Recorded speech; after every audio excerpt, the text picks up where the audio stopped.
பார்த்தீங்கன்னா ஃப்ரை பண்ணிகிட்டே இருக்கோம். பன்னீர் டிக்கா இந்த மாதிரி ஃப்ரை பண்ணுவோம்.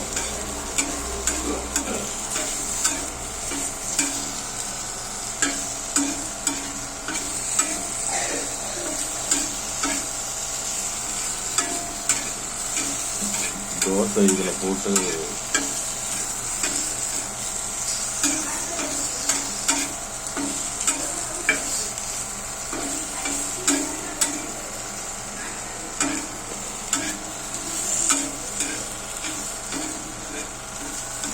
லைட்டாக எண்ணெய் ஊற்றிக்கணும்.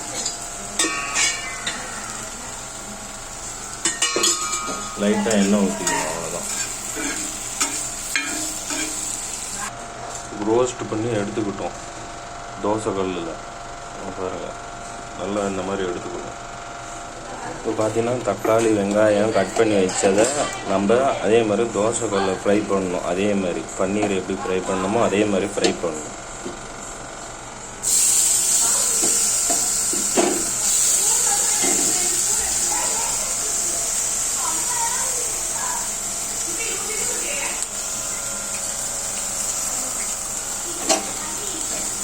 இந்த மாதிரி ஃப்ரை பண்ணணும்.